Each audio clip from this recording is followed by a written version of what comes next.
Escanita, The Mavi Story. Dear Papa Dudut, may kasabihan na kapag mahal mo ang isang tao ay tanggap mo anuman ang pag-uugali niya. Pero may exemption yon, lalo na kung hindi na maganda ang inaasal niya. At bilang partner niya, responsibilidad mo na pagsabihan siya sa maayos na paraan upang maitama anumang ugali na hindi nakabubuti sa kanya. Yan ang eksaktong karanasan ko kay Paloma. Pero bago ko ipagpatuloy ang pagkukwento ay magpapakilala muna ako. Tawagin niyo na lamang po ako sa palayaw kong Mavi.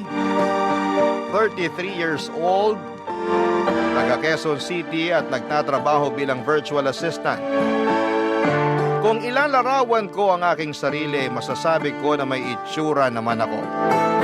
Malinis sa katawan at tahimik, pero kapag nakuha mo ang loob ko ay madaldal naman akong tao. Bukod doon ay mahilig din po ako mag-ipon at mag-invest, pero hindi naman ako kuripot. Masinop lang ako sa pera dahil alam kong hindi yon pinupulot. Sa katunayan ay meron na akong napundar na mga property katulad ng studio type condo unit at kotse.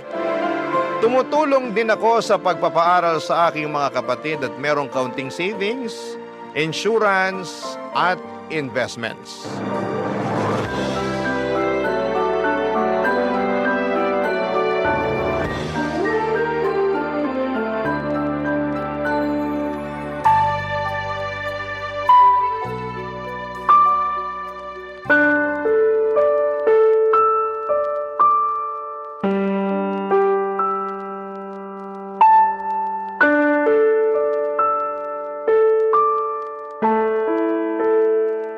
Babe, bakit mo ginawa yun? Alin ba? Yung kanina, nakalimutan mo na yata eh. Bitawan mo nga muna yung cellphone mo, mag-usap muna tayo. Pwede naman tayong mag-usap habang nire-replyan ko tong kaibigan ko, di ba? Saka ano bang pag-uusapan natin? Tapos na rin naman na yun. Kaya ako nga tinatanong kung bakit mo ginawa yun. Nakakahiya. Wala akong pakialam kung nakakahiya na pinatulan ko yung pinsan mong epal. Ang tagal ko nang nagtiis sa pagpaparinig niya sa Facebook na social climber ako ganito-ganyan. Sumusobra na siya. Kaya ayun, nung nakita ko siya kanina sa party, di na ako nakapagtimpi. Lalo patingin-tingin pa siya. Patingin-tingin pang gagat, bubulong-bulong pa sa mga kasama niyang mukhang hipong katulad niya. Babe naman. Huwag ka sa akin magalit. Hindi mo ba narinig yung sinabi ko? Narinig ko, pero di pa rin tama na hindi ka nagtimpi. Yung pinsan mo ang pagsabihan mo kasi sumusobra na siya. Bala ko rin talagang kausapin yung pinsan ko. Pero meron ka bang ebidensya na ikaw talaga yung pinariringgan niya sa Facebook? Hindi mo ba nababasa yung mga post niya? Hindi ako madalas mag-Facebook. Tsaka may nabasa ako isang beses pero wala namang binanggit doon na pangalan mo. Meron ba? Wala. Oh, wala naman pala eh. Pero alam ko patama sa akin yon kasi tinatamaan ako eh. Saka alam nating lahat na unang beses pa lang na pinakilala mo kami sa isa't isa, mainit na talaga ang dugo niya sa akin. Akala yata ng gagang yun hindi ako mapagpatol. Akala ko rin hindi ka mapagpatol. Kaya di mo ko masisisi kung bakit ako nagkakaganito. Ako yung hiyang-hiya kay tita kasi sa birthday party pa talaga ng pamangkin namin kay Umixena. Buti na lang mabait si tita dahil mas pinili niyang pagpasensyahan kayong dalawa kaysa masira yung araw. Pero grabe, nakakahiya talaga kayo. Wala na akong magagawa dyan. Meron naman eh. Sana masinabaan mo pa pasensya mo. Sana imbis na awayin siya na nakikita ng iba, kinausap mo na lang sa isang sulok para di na kayo nakagawa ng eksena. Sana bago ka nagdesisyon ng ganun nagsabi ka sa akin para ako na mismo yung kumausap sa pinsan ko. Boyfriend mo ako, di ba? Oo nga, boyfriend kita. Pero paano ko masasabi sa'yo, busy ka sa pakikipagtawanan mo sa mga kaibigan mong lalaki? Nakakahiya naman na istorbuhin ka, di ba? Bakit ka mahihiya? Wala namang kaso yun, lalo mahalaga naman yung sasabihin mo. Basta! O ano? Sasabihin mo na naman na hindi mo akalain na papatol pala ako. Pwes, sorry kung hindi ako perpekto. Paloma naman, hindi ganyan ang ibig kong sabihin. Tsaka wala namang pinanganak na perpekto sa mundo, di ba? Oo, pero yun ang pinapalabas mo at yun ang nararamdaman ko. I'm sorry. Sorihin mong mukha mo. Masama yung loob ko sa'yo. Bakit naman? Alam mo naman yun, tatanong-tanong ka pa. Dati ka bang baliw? Ano ba namang klaseng pananalita yan? Ay, sorry kung na-offend ka. Buti pa iwanan mo na lang ako rito sa room. Gusto ko mapag-isa. Pumunta ka na lang muna sa pamilya mo, baka hinahanap ka na nila eh. At pag nakita mo yung pinsan mong epal, sabihin mo hindi ko siya aatrasan kahit saan kami abutin. Masyado ng mapapel. Tupiin ko siya sa 8 dyan eh. Papa Dudut, 6 na buwan na kaming magkarelasyon ni Paloma at pinakilala siya sa akin ng kaibigan ko. Nagustuhan ko naman siya agad dahil nasa kanya na halos lahat ng tipo ko sa isang babae. Noong bago pa lamang kami ni Paloma ay napakatahimik niya at mahiyain. Pero habang tumatagal ay nagiging madaldal na siya at kung ano-ano na ang bagay ang ginagawa niya. Isa na nga doon ang pagiging palaaway at palapatol niya sa lahat ng bagay. Hindi lang naman ang pinsan ko ang pinatulan niya. Mahilig din siyang makipagbangayan online at mag-comment ng kung ano-ano sa isang post. Kaya nga hiyang-hiya ako sa nangyari sa birthday party ng pamangkin ko. Buti na lang at hindi palaaway ang pamilya namin kaya pinagpasensyahan at pinalagpas na lamang nila ang ginawang eksena ng girlfriend at pinsan ko. Pero humingi ako ng dispensa at sa kabilang banda ay kinausap ko ang aking pinsan tungkol sa akusasyon ni Paloma, bagay na pinabulaanan naman niya. Mas lalo lang tuloy akong na-stress sa kanilang dalawa, Papa Dudut. At wala rin naman akong gustong kampihan kaya nga naggalit at nagtampo sa akin ang girlfriend ko. Pero makaraan, Papa Dudut, ang ilang araw ay nagkabati naman kaming dalawa.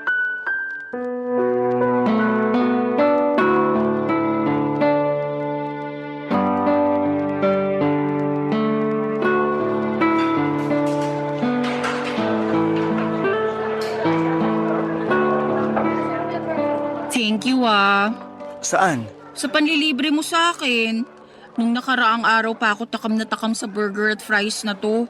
Alam mo namang hindi ako basta-basta makakabili ng cravings ko dahil magkukulang yung sahod ko para sa pamilya ko. Oo, alam ko yun. Tsaka maliit na bagay lang naman tong panlilibre ko. Boyfriend mo ako, di ba? Sana sinabi mo na nung nakaraan ka pa pala nagka-crave rito para nabilhan kita. Hindi na, nahihiya rin kasi ako sa'yo. Ikaw naman? Totoo naman yun. Lagi ko kasing naiisip na ikaw yung taya sa mga labas at gala natin. Ay, kailan kaya ako makakapag-ambag ng mas malaki-laki ano? Pag nakaluwag ka na. Pero saka mo na yun isipin. Sabi ko nga boyfriend mo ko at ako ang lalaki sa relasyon. Walang kaso sa akin na maglabas ng pera kung para rin naman sa'yo. Thank you. Pero kainis talaga maging mahirap. Hirap na akong magtipid at magpigil na unahin ang sarili ko dahil sa pamilya ko. Buti sana kung thankful sila sa akin. Kaso hindi naman. May nangyari na naman ba sa bahay nyo? Oo Kanina lang bago ako umalis para makipagkita sa'yo. Nagalit na naman si nanay kasi kaunti lang daw yung binigay kong sweldo. Di raw makakabili ng 10 kilong bigas at masarap na ulam. Lagi na lang daw noodles at dilatang sardinas na bibili niya. Kaya nagagalit yung kuya kong batugan. Magagawa ko. Malaki kaltas ko ngayong cut-off Alam naman nila yan, bakit nagugulat pa sila?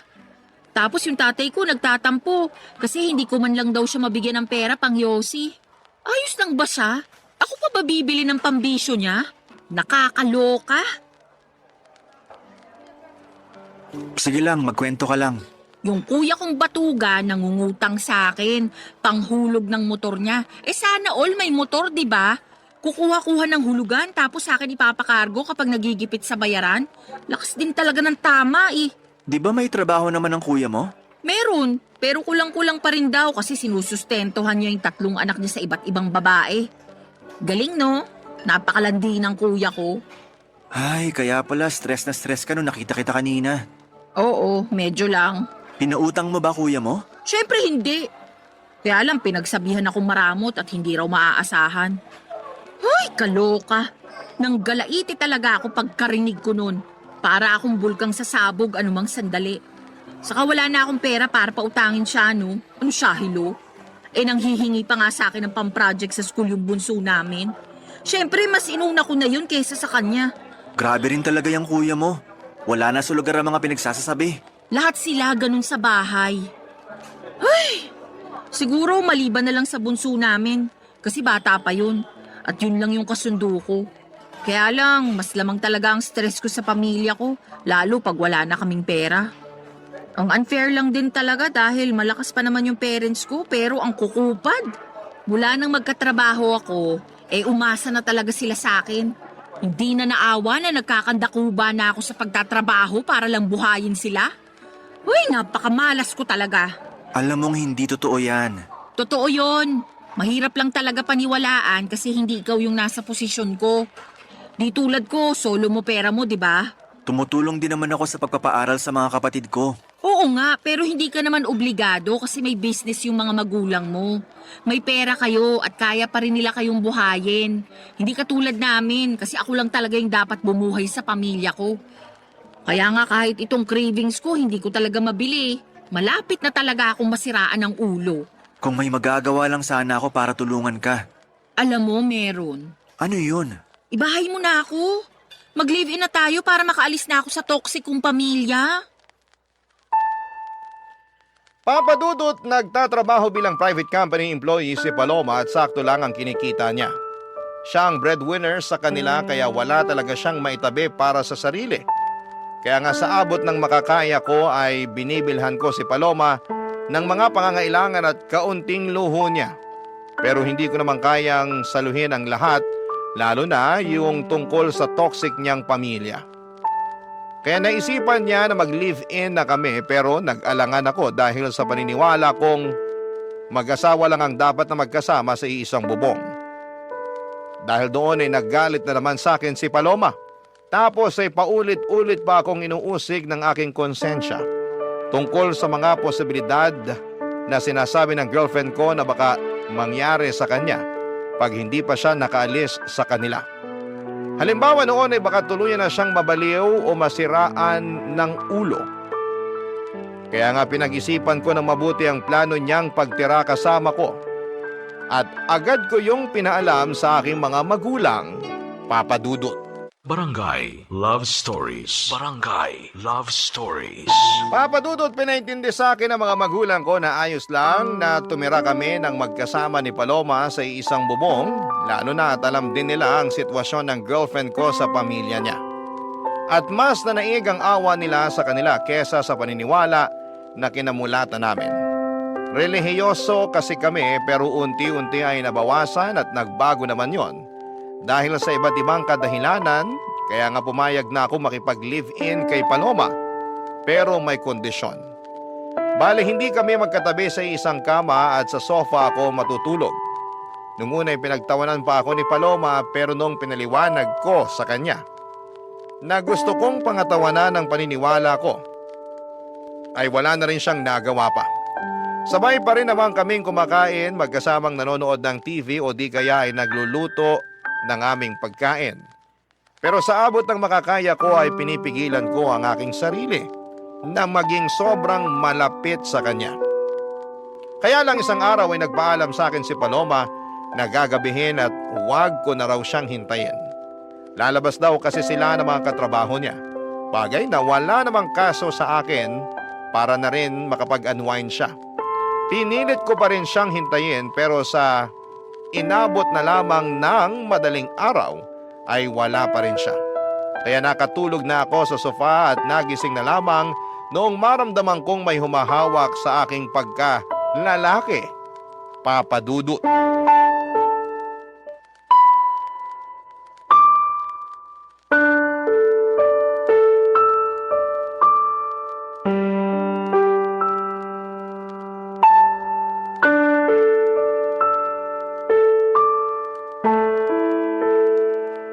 Sabi na gusto mo rin talaga? Kunwari ka pa? Paloma, anong ginagawa mo? Bakit mo ko hinihipuan? Sobra ka naman sa hinihipuan. Baka nakakalimutan mong girlfriend mo ko. Hindi ko nakakalimutan yun. Alam kong girlfriend kita pero totoo namang hinihipuan mo ko. Bakit? Di mo ba nagustuhan? Hindi. Kasi alam mo naman yung paniniwala ko pagdating sa bagay na yan, di ba? Oo, at nakakabwisit ka. Bakit ka nabibwisit? Napag-usapan na natin to, di ba? Sabi mo naiintindihan mo ko. Kahit tinawanan mo muna ako at inasar-asaran nung una. Totoo namang sinubukan kong intindihin, pero habang tumatagal, pakorni ka na ng pakorni eh. Kalalaki mong tao, nagpipigil ka, nandito na tayo oh. Magkasama na tayo sa iisang bubong. Ba't di mo pa ako sunggaban at samantalahin? Naririnig mo ba yung sarili mo? Naman, tingin mo sa akin, bingi? Hindi, pero nakakagulat na sa katulad mo pa talagang babae galing yung mga salitang yun. Girlfriend mo naman ako at boyfriend kita. Tingin mo sasabihin ko yun sa ibang lalaki? Ano ako, gaga? Kahit na, hindi pa rin tama na ganyan ka magsalita. Irespeto mo naman ang sarili mo. Nire-respeto ko yung sarili ko, no? Saka masyado kang sensitive at makalumang tao kung umasta. Tingin mo ba may maniniwalang walang nangyayari sa atin nakatira tayo sa iisang bubong? Wala naman talagang nangyayari sa atin, di ba? At kung walang maniwala, hindi ko na problema yun. Basta alam ko sa sarili ko na ginawa ko yung sa tingin ko tama. Alin? Yung sakalang mag-aano kapag kasal na? Oo, Corny mo talaga. Nagsisisi na tuloy ako na sinagot kita. Masyado kang ewan eh. ikaw yung masyadong ewan. Anong sinabi mo? Alam mo na nung una pa lang ayaw ko. At iniiwasan ko makipag-live-in sa'yo hanggat di pa tayo kasal. Pero gusto mo na kamo para makaalis ka na sa pamilya mo. Pumayag naman ako, di ba? Okay lang din sa pamilya ko. Ibig sabihin, nag-adjust ako para mapagbigyan yung gusto mo. Salamat sa pag-a-adjust mo. Pero baka nakakalimutan mong may hiningi ka ring kondisyon. At yun yung hindi tayo magtabi sa kama sa pagtulog. Tama ka. At pumayag ka naman, di ba? Papaalala ko lang sa'yo. Pumayag nga ako pero ewan ko sa'yo. Hindi naman malaking pabor yun. Umasa ako na naiintindihan mo pinanggalingan ko. Pero mukhang nagkamali ako matapos mong gawin yung bagay na ginawa mo kanina lang. Bakit ba big deal pa rin sa'yo na hinipuan kita? Mukhang gusto mo rin base sa reaksyon ng ano mo kanina. Hindi ko gusto. At natural na reaksyon lang ng katawan yun. Di ko yun mapipigilan. Sus, natural na reaksyon daw. Totoo naman eh. Para kang tanga. Kalalaki mong tao, ikaw pa yung iwas ng iwas sa ganyan. Hindi ako sanay Daig mo pa yung babae kung umasta. Nasasaktan ako sa mga sinasabi mo sa akin. Kinumpara mo pa ako sa iba. Sensya na, pero ano magagawa ko? Sinasabi ko lang kung ano yung nasa isip ko. Hindi lahat ng naisip mo dapat mong sabihin. Lalo na kung makakasakit ka lang din ng kapwa. Hindi ka lang pala makalumang tao, balat sibuyas ka rin. Ay nako, ewan ko sa'yo Paloma. Ay, mas ewan ko sa'yo. Pakaarte mo.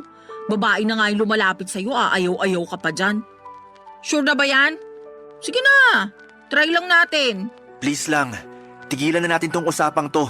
Nakainom ka eh. Mabuti pa matulog ka na dun. Inaantok na rin ako. Uy, kainis ka talaga. Para kang ewan. Siguro, ayaw mo lang talaga sa akin, no? Alam mong hindi totoo yan. He, ewan ko sa'yo. Papa Dudut, kahit na masama ang loob ko kay Paloma dahil sa ginawa niya ay mas masama pa rin ang loob niya sa pagtanggi ko sa kanya. Hindi naman kasi ganun yon, hindi sa ayaw ko siya pero iniiwasan ko lang talaga na may mangyari sa amin lalo na at hindi pa kami kasal.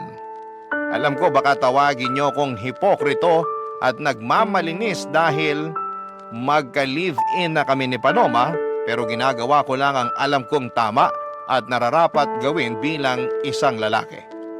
Kaya lang ay hindi yon maintindihan ni Paloma at gulat na gulat ako sa ugali niyang yon. Lalo pang nadagdagan ang sama ng loob ko nang insultuhin niya ako at ang paniniwala ko.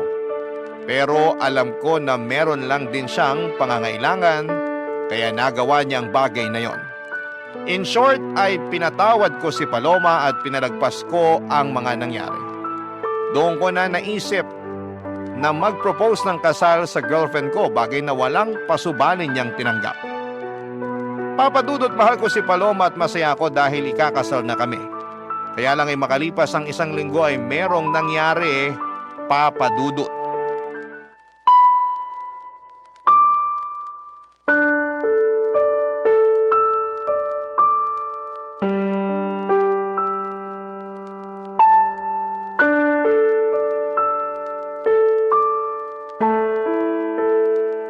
Babe naman, bakit ganun yung mga sinabi mo kay mama? Naalin ba? Na feeling ko nagkukulang ka na sa akin kasi hindi mo nabibigay pangangailangan ko? Na-stress na ako pero hindi ka makaramdam? Di mo man lang ako matanong kung anong gusto ko o kung saan ko gustong pumunta para mag-relax? Eh buti pa yung ibang babae, mahal na mga jowa nila. Pero ako, ewan ko na lang talaga. Mahal kita. At kaya ko lang naman di nagawa yung mga sinabi mo dahil naging busy ako sa trabaho. Tapos wala pa akong energy pagkatapos kasi drained na drained ako. Drain na drain din naman ako at kitang-kita na yung sa mukha ko. Tingnan mo nga 29 years old pa lang ako. Pero nagkaka-wrinkles na ako. Ang oily na rin ang mukha ko, halatang hindi na naaalagaan. Paano ko pa magagawa yun? Kung mas gusto ko na lang na matulog pag uwi ko rito sa unit mo, no? Buti ka pa nga kahit papano nagagawa mo pang mag-gym. Nito lang naman ako nagpa-member sa gym na malapit sa atin. Para may magawa rin akong iba bukod sa typical kong ginagawa, di ba? Tsaka niyaya kita. Baka sabihin mo diyang hindi. Niyaya mo nga ako, pero nag-iisip ka ba nung ginawa mo yun? Oo naman. Anong ibig mong sabihin? Feeling ko kasi hindi. Kasi kung nag-iisip ka, maiisip mong pagod na ako sa maghapong pagtatrabaho sa opisina. Tapos yayayain mo pa talaga ako mag-workout? Yun lang kasi naiisip kong paraan para kahit paano magkaroon ka naman ng exercise. Lagi mo kayang nirereklamo sa akin na masakit na likod at puwet mo kauupo sa opisina nyo. Tapos sabi mo pa, ang taba-taba mo na kaya naisip ko, what if magpamiyembro tayo sa gym para makapag-workout ng sabay, di ba? Tsaka maganda rin yung benepisyo ng exercise, hindi lang sa katawan kundi maging sa isip na rin. Pag pinagpapawisan ako gumagaan pakiramdam ko. Ikaw yun. Hindi naman lahat ng tao pare-pareho. Baka imbis gumaan ang pakiramdam ko pag ginawa ko yung sinasabi mo, di na ako makapasok sa opisina kinabukasan dahil sa sakit ng katawan. Sabihin mong hindi, nung unang 3 araw mo na nag-workout, hindi ka nga makabangon kasing sakit-sakit ng katawan mo? Maswerte ka lang talaga kasi work from home ka kumusta naman ako, di ba? Bakit ba napunta doon yung usapan? Ang issue rito yung pagrarant mo kay mama. Lumabas pa tuloy na pinababayaan kita. O bakit, hindi ba? Saka mama ko na rin siya, lalo't magiging asawa na kita. Kanino ako magrarant? Sa lola mo, patay na yun. Paloma naman! Totoo naman patay na lola mo, di ba? Oo, pero di mo na kailangan banggitin yung tungkol doon. Para ka namang ewan Kung ano-ano na lang sinasabi mo. Siyempre, may bibig ako kaya may sasabihin talaga ako. Ang akin lang naman sana, ako yung una mong kinausap para nalaman ko't naitama kung may maliman. At nagawa ng paraan yung mga pagkukulang ko sa'yo. Yan tayo Gusto mo talaga sinasabi sa'yo yung dapat automatic ng ginagawa mo? Natural. Kaya ka nga may bibig para makapagsalita, di ba? Ikaw may sabi niyan kani-kanina lang. Ano pang silbi niyan kung di mo gagamitin sa tama? Ay, sumusobra ka na talaga. Ako pa yung sumusobra. Ikaw tong parang ewan dyan. Tsaka tayo yung nasa relasyon, kaya dapat sa atin pa lang inaayos na natin yung issue. Hindi na kailangan malaman nila mama. Tsaka na lang pag di na talaga natin kayang ayusin. Ano na lang sasabihin nila? Na hindi ako marunong magdala ng relasyon? Na pinababayaan kita, ganun ba? Alam natin na hindi yan totoo. Kasi mahal kita, Paloma. Papadudot aminin kong hindi ako natuwa dahil nakarating pa sa mama ko ang mga reklamo ni Paloma. Para sa akin, ako ang unang tao na dapat niyang kausapin tungkol sa bagay na yon at hindi ang mga magulang ko. Nakakahiya kasi lalo na at meron rin silang sariling problema para problemahin pa ang mga reklamo ng girlfriend ko. Kaya nga hiyang-hiya ako sa mama ko dahil sa nangyari. Pero at the same time ay thankful din kasi pinayuhan niya ako kung ano ang dapat gawin upang maging mas maayos ang relasyon namin ng girlfriend ko. Tapos ay sinamantala ko na rin ang pagkakataon na kausapin si Paloma at ipaunawa sa kanya na hindi totoong pinapabayaan o tinitipid ko siya. Kung nabawasan man ang oras at pera na naibibigay ko sa kanya ay dahil lamang nag-iipon ako na para sa pangkasal namin. Kaya lang ay ewan ko ba sa girlfriend ko kung bakit pakiramdam niya ay pinagdadamutan ko siya. Para wala ng away ay ako na lamang ang nag-adjust. Sa abot ng makakaya ko ay binigay ko ang mga gusto ni Paloma, Papadudot. Barangay Love Stories. Barangay Love Stories. Papadudot, makalipas nga ang 1 buwan ay gulat na gulat ako nang sabihin sa akin ni Paloma na nag-resign na siya sa kanyang trabaho. Ni hindi kasi niya nabanggit sa akin na may plano na pala siya na umalis. Basta sinabi lang niya na ayaw na niyang magtrabaho dahil nabuburyo at napapagod na raw siya. Pero sa kanya pa rin humihingi ng sustento ang pamilya niya. Kaya problemado siya kung paano makapagbibigay sa kanila. Kaya ako ang umako ng responsibilidad na yon dahil magiging pamilya ko na rin naman ang pamilya niya. Pero labis talaga akong nahirapan at nabigatan sa buhay noong nadagdagan ng responsibilidad na nakaatang sa aking mga balikat. Kahit na nakakaluwag ako noong una ay umabot ako sa punto na halos masaid ang savings ko dahil sa mga hingi at bigay para sa pamilya ni Paloma. Dahil po sa mga nangyari ay nagsabi ako sa parents ko na baka hindi muna ako makatulong para sa pagpapaaral ng mga kapatid ko, bagay na nauunawaan naman nila. Nag-offer pa nga sila na pahiramin ako ng pera sakaling kailanganin ko. Sobrang bait ng mga magulang ko kaya naman hiyang-hiya ako sa kanila. Doon ko na naisipang kausapin si Paloma tungkol sa sitwasyon pero meron namang ginawa ang magaling kong girlfriend, Papa Dudut.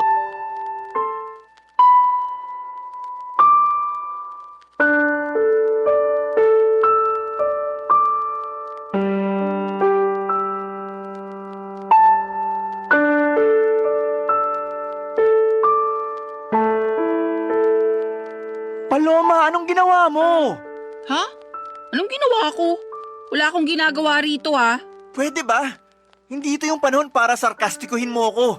Seryoso yung tanong ko sa'yo. Kasi nalaman ko lang naman na ang laki ng utang ko sa bangko. Oh, problema ko ba yun kung ikaw naman pala yung may utang? Ako nga. Kasi sa akin nakapangalan yung credit card na ginamit mo, kakaswipe sa mga bagay na gusto mong bilhin. Bakit ka nagagalit? Nakalimutan mo bang pinahiram mo sa akin yung credit card mo? Para ka mo may magamit ako kapag may gusto akong bilhin? O ayan, ginamit ko lang kasi nga may bibilin ako, di ba? Pero di ko naman akalain na haabot ng ganun kalaki yung magiging utang ko sa credit card. Ano bang pinagbibili mo, ha? Mga bag. Alam mo namang gustong-gusto ko ng mga bag, lalo na yung mga branded. Sawang-sawa na kasi ako sa mga pipitsugin at class A. Gusto ko yung pangrampa naman. Yung mapapasabi talaga ng wow yung mga makakakita. At saan ka naman rarampa? Lagi ka namang andito sa condo unit. Grabe ka naman. Lumalabas din naman ako kasama ng mga dati kong katrabaho, lalo tuwing Biyernes ng gabi. Siyempre, kailangan ko rin ng social life dahil baka mabaliw na lang ako rito sa condo mo, no? Bukod sa mga bag, ano pang binili mo gamit credit card ko? Mga sapatos lang naman. Anong mga sapatos lang naman? Kaya pala sandamakmak na yung sapatos mo. Dalawa lang naman yung paa mo. Sobra ka naman magsalita. Siyempre, salit-salitan ko naman sinusuot yung mga yan, ano? Ikaw ang sobra, kasi di ka marunong magtipid. Ano pa, bukod sa mga bag at sapatos? Ha? Bakit ba gusto mo pang isa-isahin ko? Hindi mo ba nabasa yung mga statement of account? Sagutin mo na lang, kasi gusto ko sa'yo mismo nang galing. Oo na. Ano pa ba? Yung flight namin next month na mga kaibigan ko. Flight papunta saan? Sa Hong Kong. Alam mo namang pangarap kong makapag-ibang bansa, di ba?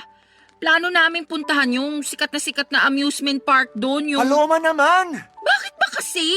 Tanong-tanong ka pa. Sige nga, paano ko ngayon babayaran tong mga kinaskas mo sa credit card ko? May trabaho ka naman, di ba? Ang laki-laki pa nga ng sweldo mo, kayang-kaya mo na yan. Malaki ang sweldo ko pero malaki rin ang mga gastusin ko. Baka nakakalimutan mo na cargo ko pa pamilya mo. Hindi ko nakakalimutan yon. Sa lagay nanunumbat ka, ganon. Magiging asawa mo na nga ako, di ba? Ibig sabihin, ang pera mo, pera ko na rin. Ang pamilya ko, pamilya mo na rin. Masyado kang mapanumbat. Hindi naman ako nanunumbat. Tsaka ngayon lang ako nagsalita. May narinig ka ba sa akin nung mga nakaraan? Wala, di ba? Pero para sa kaalaman mo, nahihirapan na rin ako. At kahit na anong gawin kong pagkatrabaho, kulang na kulang pa rin sa laki ng gastusin natin. Kaya nga sana matuto ka magtipid. Hindi naman kita pinagdadamutan, pero ipaalam mo muna sa akin kung may gusto kang bilhin para mapag-isipan nating mabuti. Hindi naman mahirap gawin yun, di ba? Hindi.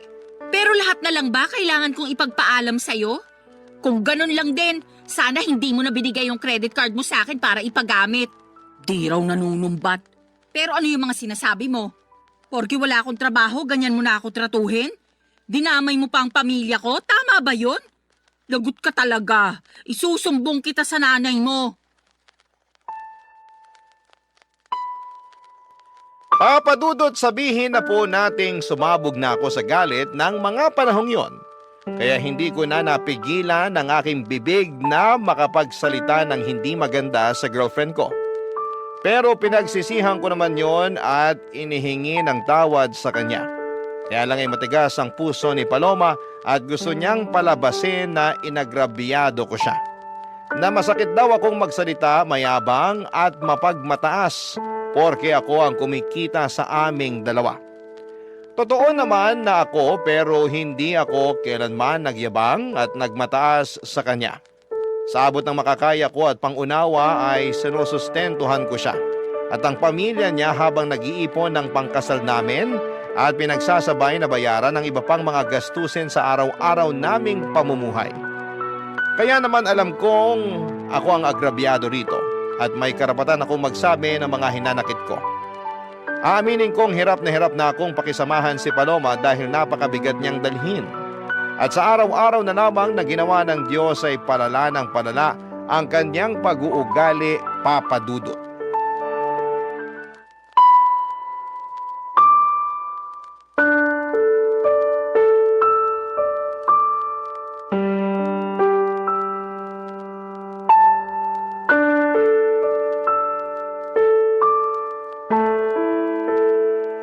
Babe, ano na naman bang ginawa mo? Ginawa na naman saan? Sinabi ko pa naman kina mama na available yung kotse para gamitin nila sa outing nila ng mga kumare niya. Para lang malaman na wala na sa parking yung sasakyan ko.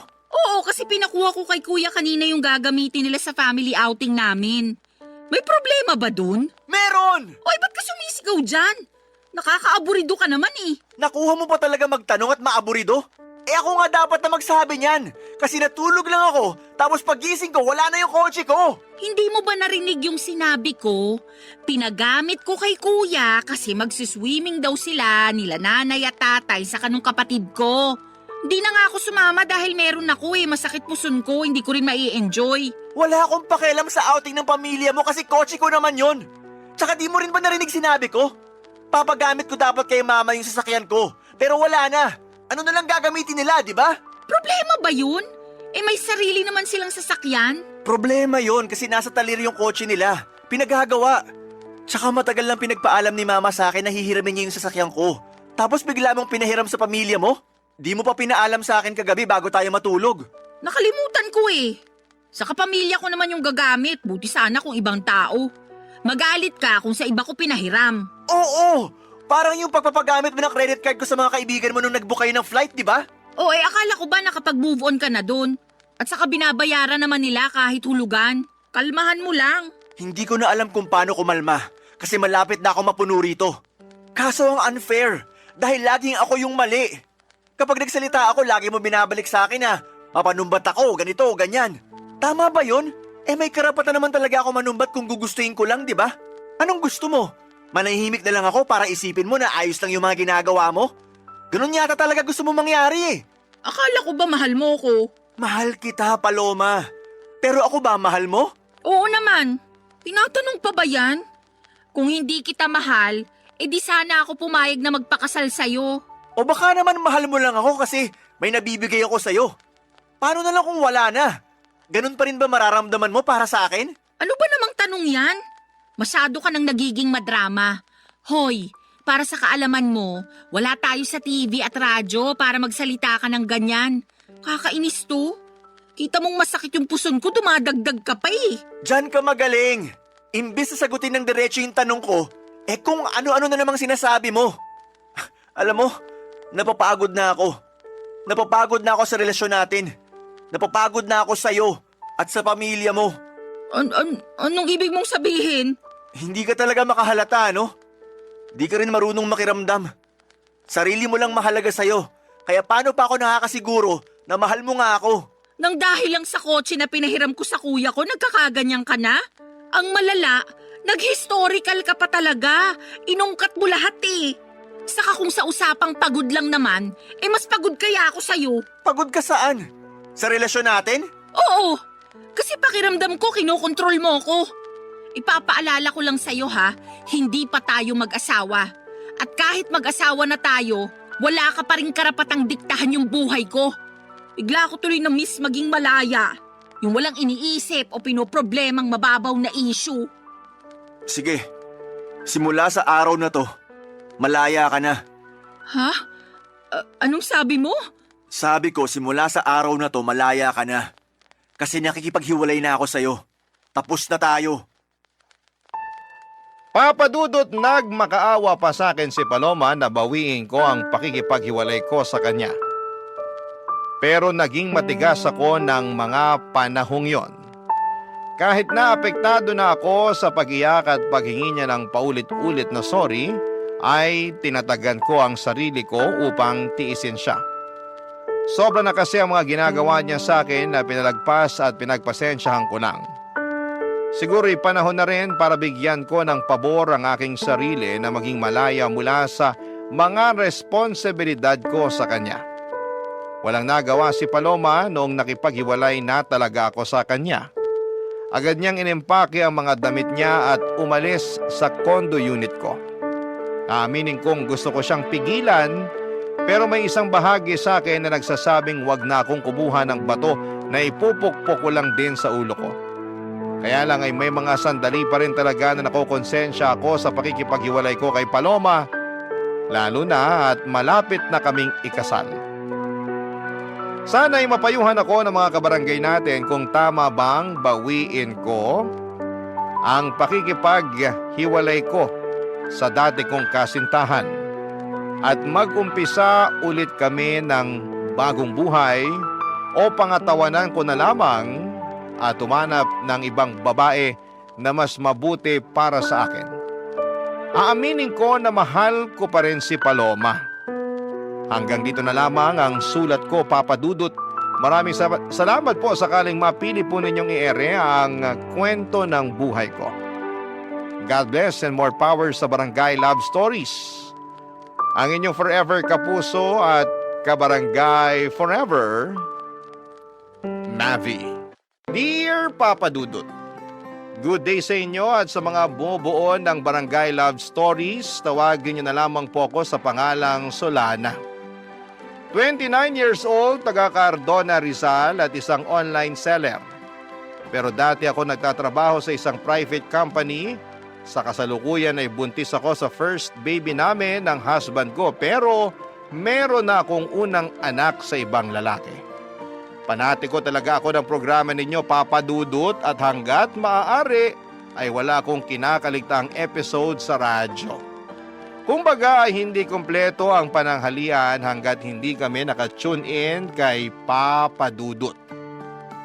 Tapos isang araw ay naisipan kong magpadala ng sulat sa inyong programa upang marinig ko namang umere ang sarili kong kwento. Kahit naman paano ay merong makukuhang aral at inspirasyon ang mga kabarangay natin sa mga karanasan ko sa buhay. Magsisimula ang lahat taong 2023 kung saan ay sa edad kong 27 years old ay gustong-gusto ko nang mag-asawa. Kaya lang ay wala pa nga akong boyfriend noon, bagay na nakadagdag pa sa aking frustration. At palagi ko yung sinasabi sa aking nanay, Papa Dudut.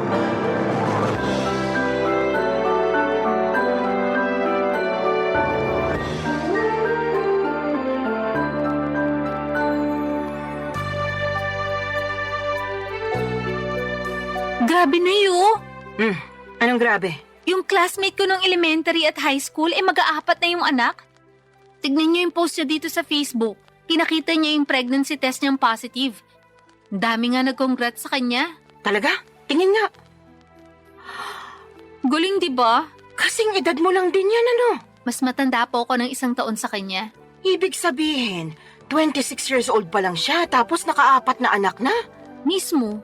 Naku, napakasipag naman nila mag-asawang gumawa ng bata. Hayaan mo na po, buhay naman nila yan eh. Sa bagay, mahalaga lang naman dun hindi napapabayaan yung mga bata. Kahit mag-anak pa sila ng 100, ayos na ayos lang. Grabe naman po sa 100. Aba, nangyayari naman yun na. Kami nga 18 magkakapatid, di ba? Mas grabe pala kayo, Nay. Ay, ewan ko sa'yo, Solana. Minsan napaka-OA mo. Sobra naman po kayo. Oh, totoo naman. Diyan pa lang sa mga reaksyon mo, akala mo unang beses mo palang narinig na 18 kami magkakapatid. Sensya na po. Hala, Kinasal na pala siya? Sino? Ito po oh, dati kong katrabaho. Nagpunta na rin po siya dito sa bahay nung birthday niyo. Siya lang talaga in-invite ko noon kasi okay naman siyang kasama. Natatandaan ko nga na katulad mo wala pa rin siyang asawa nun. Pero masaya naman ako kasi sa wakas kinasal na siya. Masaya rin po ko. Pero sobra naman kayo sa pagsasabi na katulad ko wala pa siyang asawa. Noon yon kasi ngayon kasal na siya. Sa katotoo naman na wala ka pa rin asawa, di ba? Pati nga boyfriend, wala pa rin Kaya nga medyo nalungkot po ako. Ha? Bakit? Kasi tumatanda na ako pero wala pa rin ako nakikilalang lalaki na mamahalin at gugustuhin pakasalan. Ay, ayoko pong tumandang dalaga at mamatay na hindi pa nararanasan ang sarap ng buhay. Pinagsasasabi mong sarap ng buhay ang hirap kaya magkaanak lalo na sa panahon ngayon, ano? Napakamahal ng mga bilihin at serbisyo. Kung mahirap ka, dapat manahimik ka na lang sa isang tabi. Siyempre, pagsisikapan naman po namin na magiging asawa ko yung pamilya na bubuuin namin. Hindi namin ipaparanas sa magiging anak namin yung hindi magandang buhay. Sa bagay, di naman kita mahahadlangan kung ramdam mo na dyan sa mga buto-buto mo na gusto mo nang mag-asawa at bumuo ng sarili mong pamilya. Kahit na mahirap ang buhay, masarap pa rin na meron kang asawa at mga anak. Kaya, sige, humayok at maghanap ka na ng magiging boyfriend. Siguraduhin mo lang na yung mapipili mo yung lalaking responsable, marunong sa pamilya, mabait, may pangarap, hindi lang para sa sarili, kundi lalong-lalo na sa inyong magiging anak nyo. At higit sa lahat, hindi mapanakit. Nako, subukan ka lang niyang saktan. Lalatiguhin ko pati mata niya. Si nanay talaga, wala pa nga Sinasabi ko lang sa'yo yung gagawin ko kapag maling lalaking napili mo. Kaya ayusin mo paghahanap ng matinong mapapangasawa, ha? Boyfriend po muna, wala pa nga akong boyfriend Kala ko, diretso kasalan kasi atat na atat ka na dyan Nay talaga, O bakit? Totoo naman sinasabi ko sinabi ko bang hindi? Buti na yung nagkakaliwanagan. Masyado talaga kayong mapangasar. Para namang di mo ko kilala. Mapang-asar talaga ako at nasa iyo na lang kung maaasar ka. Pero seryoso nak, kung anong magpapasaya sa'yo, gawin mo. Marami-rami ka na rin sinakripisyo para sa pamilya natin. Panahon na para mapagtuunan mo naman ang pansin ng sarili mong buhay. Papa Dudut, masyado kasi akong naging tutok sa pagtulong sa pamilya namin simula mawala ang aming tatay. Bata pa kami noon at talagang ginapang kami ni nanay sa paghahanap buhay. At bilang panganay sa 3 magkakapatid ay sadya kong kinalimutan ang pagla-love life at ang aking sarili. Pero aminado akong gusto ko na talagang bumuo ng sariling pamilya that time at masaya naman ako kasi suportado ako ng aking nanay. In fact, siya pa ang kontodo push sa aking makipag-date o magpaligaw kaya ginawa ko ang mga payo niya. Bilang unang hakbang ay nag-install ako ng dating app sa aking cellphone. Nagpatulong pa nga ako sa best friend ko na pumili ng maganda at pinaka-the best kong picture na gagawin kong display profile. First time ko lamang kasing gumamit ng dating app at sa tanang buhay ko, isa pa lang ang nagiging boyfriend ko. Pero matagal na yon dahil nag-aaral pa lamang ako sa high school at sa pagkakatanda ko ay umabot lamang kami ng 1 buwan. Fast forward. Meron ako nakilala at nakamatch na lalaki sa naturang dating app na gamit ko ng mga panahon na yon. 2 linggo rin kaming nag-usap bago kami nag-decide na magkita na. At may nangyari na nga sa amin ang unang araw na yon. Kaso makalipas ang 1 buwan at kalahati bigla na lamang siyang naglaho na parang bula, Papa Dudut.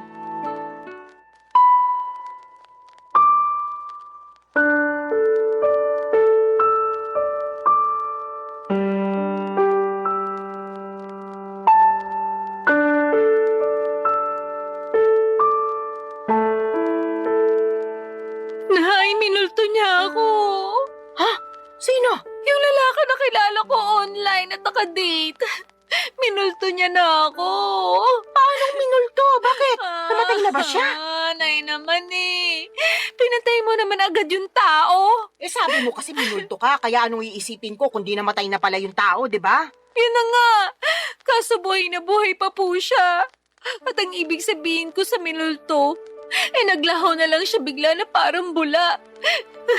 Bigla na lang siyang hindi nagparamdam. Hindi ko na matawagan. At hindi na rin siya nagre-reply sa mga text ko. Naku, minulto ka nga. Sumalangit nawa. Nay naman eh. Sabi mo sa akin, nagkakamabutihan na kayo, di ba?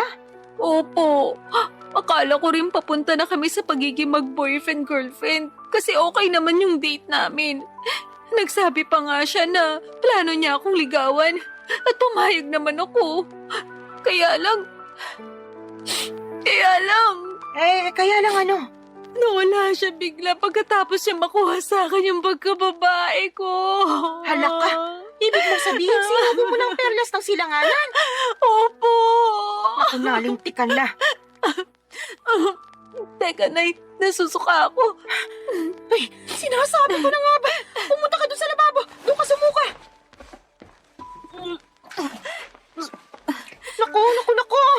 Ay, hindi kaya buntis ka? Pwede po ba yun? Oo naman. May nangyari sa inyo kamo. Tapos nagkakaganyan ka. Malamang buntis ka. Niregla ka na ba? Hindi pa nga po eh. Mag-iisang linggo na. Nalintikan na talaga. Paano nga po kung buntis ako? Ano nang gagawin ko? Bigla akong tinakasan ng tatay ng anak ko. Hindi ko alam kung anong gagawin mo, pero siguraduhin mo muna na buntis ka nga. Magano ka? Mag-pregnancy test. Ayoko po. Anong ayaw mo pinagsasasabi mo dyan? Natatakot po ako eh. Paano kung positive? Wala na tayong magagawa dyan. Saka na lang natin isipin kung ano yung susunod nating gagawin kapag totoo na buntis ka nga. Pesting buhay naman oh. Ngayon pa talaga nangyari to kung kailan bigla namang nawala yung nakabuntis sa akin. Kasalanan mo rin naman kasi. Sana bago ka bumuka ka dyan, sinigurado mo muna na gumamit ng proteksyon yung lalaking yon. Oh, kita mo nangyari. Tingin ko, nakatunog yun na mabubuntis ka niya. Kaya biglang naglaho na parang bula. Wala naman po sanang kaso kahit mabuntis niya ako eh. Kaya lang ang kinaiinis ko, iniwan niya ako bigla. Akala ko pa naman nagkakaintindihan na kami. Na mahal na namin ang isa't isa. Pero mukhang hindi po pala ganon. Hindi talaga. Kasi nakuha na niya yung gusto niya sa'yo. Napakasama niyang tao. Sinabi mo pa. Sana makarma siya sa pangiiwan niya sa'yo at sa magiging anak niyo kung totoo nga na buntis ka. Kinakatakot ko lang po na baka hindi ko kayanin. Alin? Yung pagbubuntis ko po. Ewan, naguguluhan pa po ko, nalilito. Masyado mabilis yung mga pangyayari. Kahit na anong mangyari, kailangan mong kayanin dahil nandiyan na yan. Alangan namang ipalaglag mo yung dinadala mo Malaking kasalanan niya sa Diyos. Tsaka, hindi ka na bata, Solana. Nung nakaraan lang, naulit-ulit mong sinasabi na gusto mo nang magkaanak at magkaroon ng pamilya, di ba? O ayan na, magkakaanak ka na sakaling buntis ka nga. Kaya dapat kayanin mo. Huwag kang mag-alala. Nandito ang nanay. Akong bahala. Gagabayan kita. Papadudot ng sumunod na araw ay nakumpirma kong buntis nga ako. Buti na lang talaga ay nandyan ang nanay ko dahil kung wala siya malamang ay hindi ko na alam ang aking gagawin. Dahil sa biglang pagtakas ng lalaking nakabuntis sa akin ay natakot ako sa responsibilidad ng pagiging nanay sa baby na nasa sinapupunan ko ng mga panahong yon. Kaya nga malaki ang pasasalamat ko kay nanay dahil to the rescue siya. At kahit na extra challenge ang naging pagbubuntis ko ay si nanay ang katuwang ko, Papa Dudut. Unti-unti ay natutuhan kong mahalin ang baby na dinadala ko ng mga panahong yon. Inisip ko kasi na tama naman ang sinabi ni nanay. Walang kasalanan ang anak ko sa ginawa ng tatay niya. Sadyang meron lamang mga lalaki na hindi marunong magtaguyod ng pamilya. Nasa una lang magaling at duwag naman sa responsibilidad.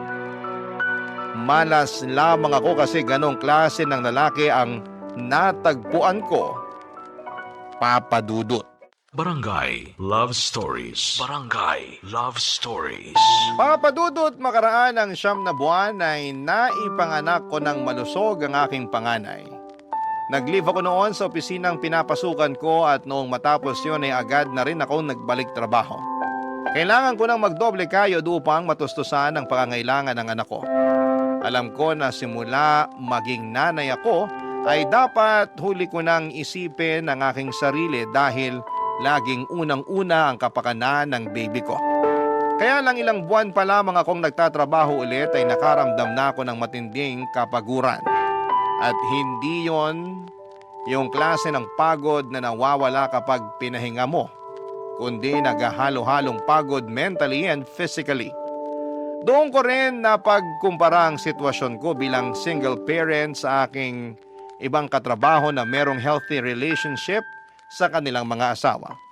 Gusto ko lang naman ang katuwang sa buhay at mag-aalaga sa akin dahil matagal na panahon din ako ang nag-aalaga sa iba. Pati ba naman sa sarili kong anak ay ako pa ring mag-isa. Kaya nga binanggit ko yon sa nanay ko dahilan para sermonan niya ako ng todo-todo, Papa Dudut.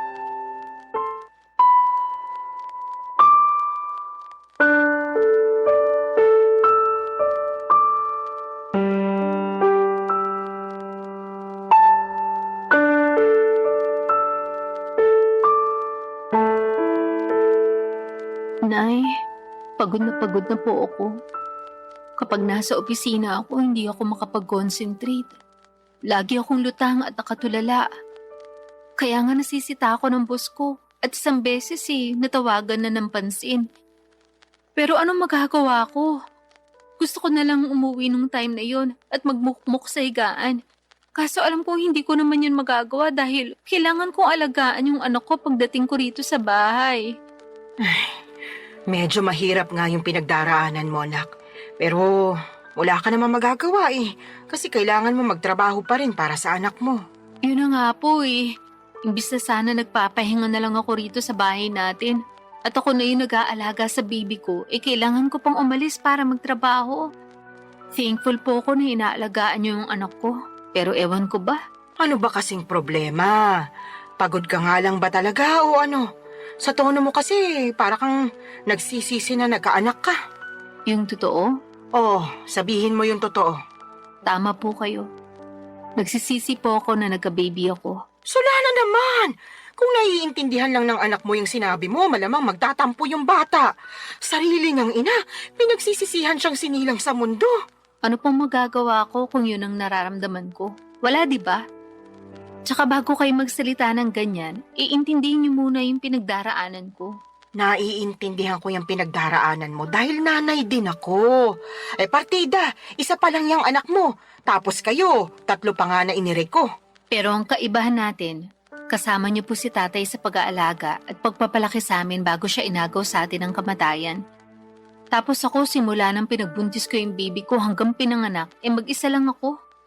Ewan ko kung nasa ng lupalop ng impyerno na punta yung tatay ng batang yan. Nakakagigil lang talaga pag naaalala ko. Huwag mo namang sisihin yung anak mo sa katarantaduhan at pagiging irresponsable ng tatay niya sa'yo. Sino pong sisisihin ko? Napapagod na po ako magtiis at magkunwari na ayos lang yung lahat. At saka inggit na ako sa mga kasamahan ko sa opisina na merong mabubuting kinakasama at asawa. Ha? Bakit naman? Siyempre, ako wala. Kaya napatanong na lang ako sa Diyos kung bakit ang unfair niya sa akin. Hindi naman ako makasalanang tao Nagpapakitino naman ako sa abot na makakaya ko. Pero bakit pinarusahan niya pa rin ako? Sobra ka naman! Para mo na rin sinabing pagpaparusa yung pagkakaroon mo ng anak. Totoo naman po. Ay, maghinay-hinay ka nga sa mga sinasabi mo.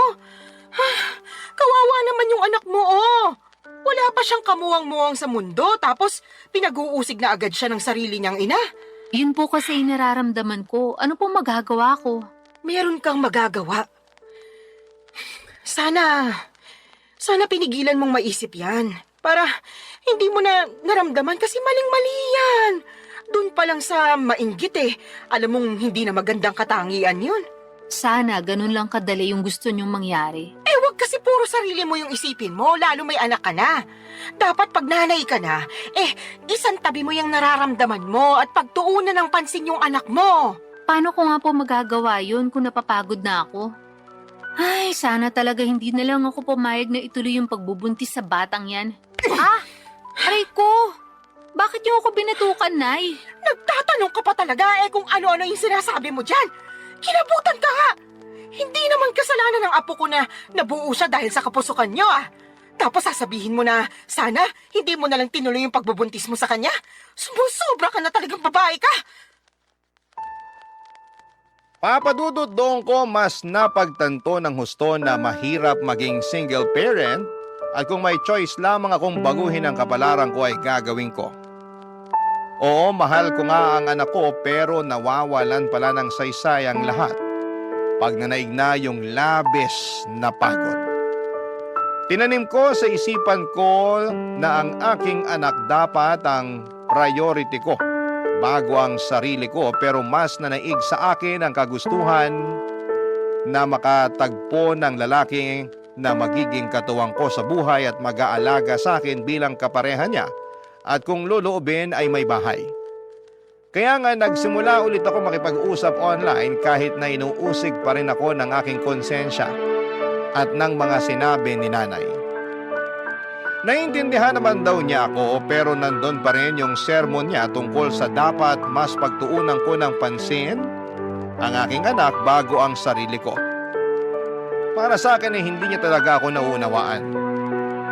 Hindi nagtagal ay meron akong nakausap na lalaki sa dating app at mabilis lang din kaming nagkapalagayan ng loob, Papa Dudut.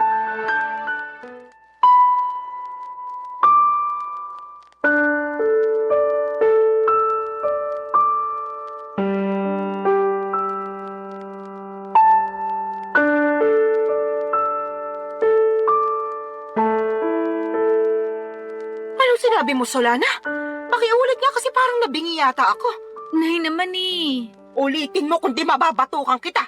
Sabi ko po, willing akong sumama sa lalaking nakakausap ko kung yayayain niya ako makipag-live-in sa kanya. Anong sinabi mo? Sasama ka sa lalaking yun Paano yung anak mo? Sige nga. Yun nga po ang gusto kong pag-usapan natin. Kasi hindi ko masasama yung anak ko. Hindi ko pa nga sinasabi sa kanya na may anak na ako kasi, ayoko lang.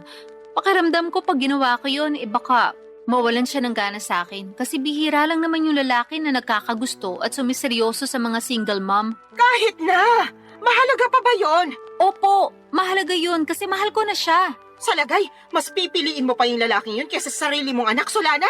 Hindi ko naman po inaalis yung pagiging nanay ko sa anak ko. Gusto ko lang po magsimula ng panibagong buhay. Magsimula ng panibagong buhay na hindi kasama yung anak mo, ganun ba? Opo. Kanino mo naman iiwan yung apo ko, Aber? Sa inyo po. Ay, anak ka naman ng teteng. Ayaw niyo po ba? Napakagagamong babae ka. Ano ba namang pag-iisip meron ka? May pasabi-sabi ka pa na hindi mo inaalis pagiging nanay mo sa anak mo pero ipapaalaga mo sa akin. Kahit na mahal ko yung apo ko, ikaw pa rin na nanay niya yung dapat na mag-alaga sa kanya. Alam ko naman po yun. Pero hindi ko na po siya kayang alagaan. Ano bang pinagsasasabi mong babae ka? Paanong di mo kayang alagaan Hindi naman mahirap alagaan yung anak mo. Napakabait niyang bata, normal din siya. Walang karamdaman, kaya paano mo nasasabi yan? Tatapatin ko na po kayo, Nay. Ayoko na po sa anak ko na yan kasi bunga siya ng pagkakamali. Oo, wala siyang kasalanan. Pero hindi ko lang talaga siya mapigilang sisihin sa ginawa ng tatay niya sa akin nung araw. At kahit na anong gawin ko paulit-ulit lang na bumabalik yung pangiiwan sa akin ng lalaking yun sa tuwing nakikita ko yung anak namin. Kaya sabihin niya, paano ako makakausad? Gusto ko nang kalimutan yung pangyayaring yun. At ito lang yung paraan na pwede kong gawin. Napakapangit ng paraan mo sa totoo lang. Pangit na po kung pangit, pero desperado na ako. Tsaka wag po kayo mag-alala, kasi susustentuhan ko pa rin naman yung anak ko. Magtatrabaho pa rin ako ng mabuti para sa kanya. Pwede ka namang magtrabaho ng mabuti nang hindi mo siya kinakailangang iwanan sa akin Ewan ko ba naman sa'yo, nak? Bakit ganyan ka mag-isip? Awang-awa tuloy ako sa anak mo kasi nagkaroon siya ng nanay na katulad mo. Para sa kaalaman mo hindi lang perang pambili ng pangangailangan niya yung dapat na binibigay mo sa anak mo. Kailangan din niya ng pagmamahal mula sa'yo. Pero hindi ko na nga po kayang ibigay yun sa anak ko. Kaya kayo na lang po yung magbigay nun sa kanya. Naniniwala naman po ako na marami kayo nun sa puso nyo. Yung sa akin kasi, ubus na para sa anak ko. At kung meron man pong natitira, konti na lang. Tapos para na lang yun sa sarili ko. Mahirap naman magbigay ng pagmamahal sa iba kung hindi ko uunahing mahalin yung sarili ko, hindi ba? Ibang klase mga katuwiran mo, bulok at baluktot. Papa Dudut, parang kinurot ang aking puso sa iyak ni nanay dahil sa naisip kong iwanan ang anak ko sa kanya para makisama sa lalaking nakilala ko online. At kahit na sinosustentuhan ko pa rin naman ang bata ay hindi pa rin sapat yon. Pero kahit na anong gawin kong pagsaalang-alang sa sitwasyon ay nadaig pa rin ako ng aking damdamin. Mas nanaig ang kagustuhan kong sumama sa lalaking nakilala ko at magsimula ng panibagong buhay. Alam ko po na maraming magagalit sa akin na mga kabarangay natin dyan at may mga magsasabi na hindi ko naman talaga mahal ang anak ko. Mahal ko ang anak ko pero mas mahal ko ang aking sarili ng mga panahong yon. At kahit na pangit pakinggan, paano ko makapagbibigay ng pagmamahal sa iba kung hindi ko naman uunahing mahalin ang sarili ko kahit nakapalit noon ay ang pagtakas sa responsibilidad ng pagpapakananay sa aking panganay, Papa Dudut. Barangay Love Stories. Barangay Love Stories. Papa Dudut, hindi nagtagal ay sinagot ko na nga ang lalaking nanliligaw sa akin at makaraan lang ang isang buwan ay niyaya na niya akong makipag-live-in. Bale, tumira kami sa Taytay Rizal dahil doon naman siya nagtatrabaho. Hindi alam ng live-in partner ko na meron akong anak sa unang lalaki. At sa totoo lang ay gusto ko na talagang hindi niya malaman, pero alam ko na wala namang lihim na hindi nabubunyag. Kaya sa huli ay inamin ko sa kanya ang totoo dahilan para maggalit siya sa akin. Hindi dahil may anak ako sa ibang lalaki kundi dahil hindi raw ako naging tapat sa kanya nung una pa lamang.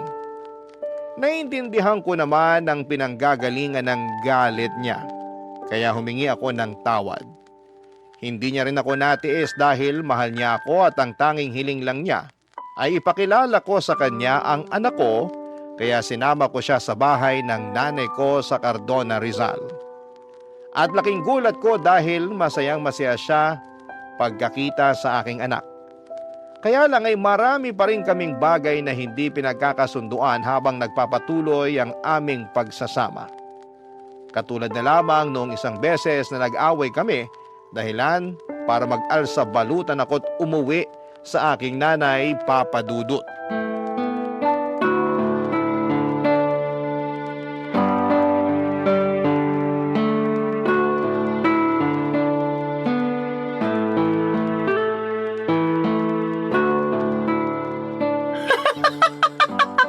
Ano nga ulit yung dahilan ng away niyo, anak? Sinabi ko na po, di ba? Paulit-ulit kayo eh. Hindi ko nang mapigilan. Bakit ba? Kaya sabihin mo na kasi ulit. Sige po, pero last na to ha. Feeling ko kasi inaasar nyo lang ako eh. Sige na, ano nga ulit yung rason? Bakit ka nag-alsa balutan paalis sa inuupahan niyo at umuwi ka rito sa atin? Nag-away po kasi kami nung kinakasama ko dahil binuksan ko yung delata ng paborito pala niya tapos inulam ko. Dilata lang pala, tapos pinag-awayan nyo na. Grabe, hindi ako makapaniwala para kayong mga bata. Hindi ko naman po kasi Ay, sinasadya na mabuksan yun.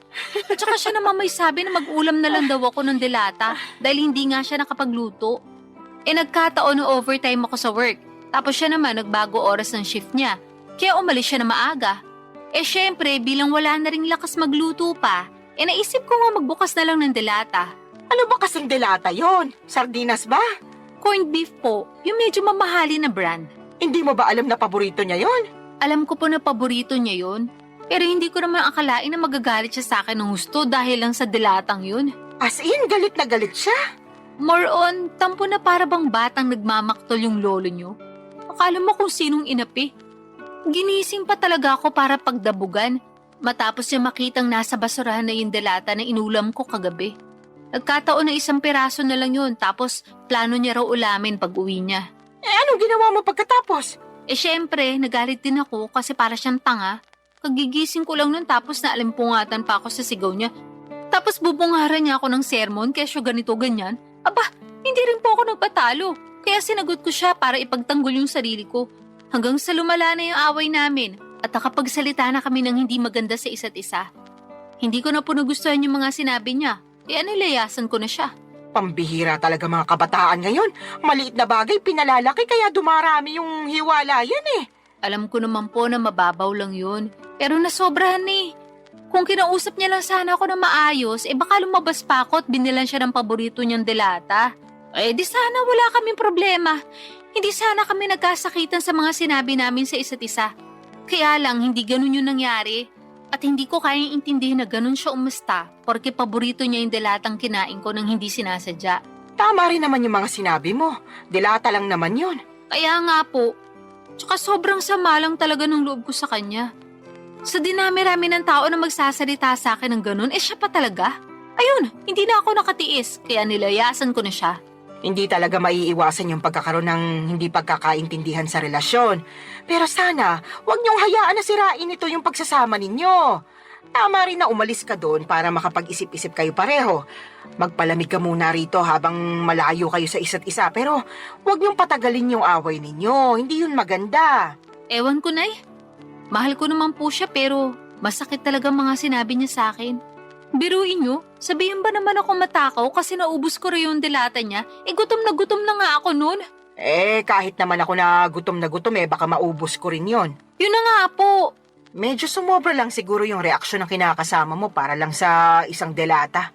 Sa lagay, mas matimbang pa yung pagmamahal niya sa paborito niyang pagkain kaysa sa'yo na kinakasama niya. Tumpak ka dyan, Nay. Naku, pag pumunta yun dito, makakatikim talaga sa akin yun ng sermon. Salamat po. Ay, hindi lang pala siya kundi kayong dalawa. Bakit naman po ako nasali dyan? Syempre, pareho kayo nasa relasyon At gusto ko lang ipaintindi sa inyo na hindi na kayo bata para pag-awayan yung ganong klase ng mababaw na bagay. Ay, umayos kayo. Kundi pag-uuntugin ko na talaga kayo.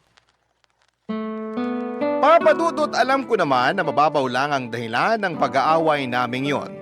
At pwede namang maayos kaagad kung may isa sa amin na magpapakumbaba.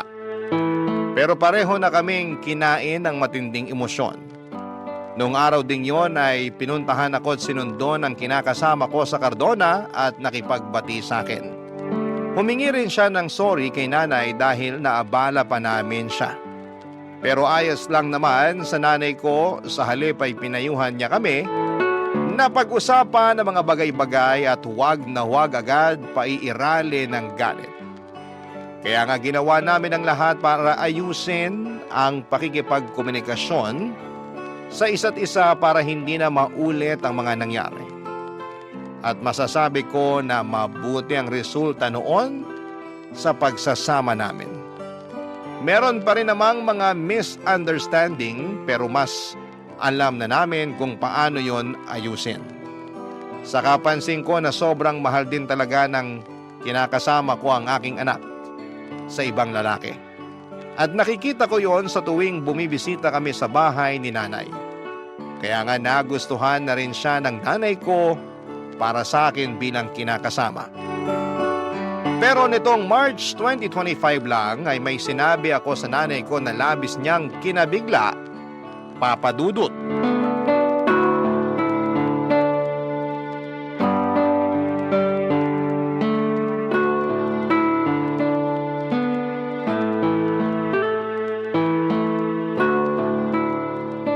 Nay, may sasabihin po ako sa inyo. Pero huwag kayong mabibigla Depende kung sasabihin mo maganda ako matagal ko nang alam yon. Puro kayo biro. So tingin mo nagbibiro ako? Nakakasakit ka ng damdamin Siyempre, maganda po kayo. Kanino pa po ba ako magmamana kung di sa inyo lang, di ba? Yan, sige, utuin mo pa ako. Ano ba kasi yung sasabihin mo at may pasabi-sabi ka pa ng wag akong mabibigla? Tungkol po sa amin ang kinakasama ko. Ang totoo, niyaya niya na ako magpakasal kahit sa West lang daw po muna.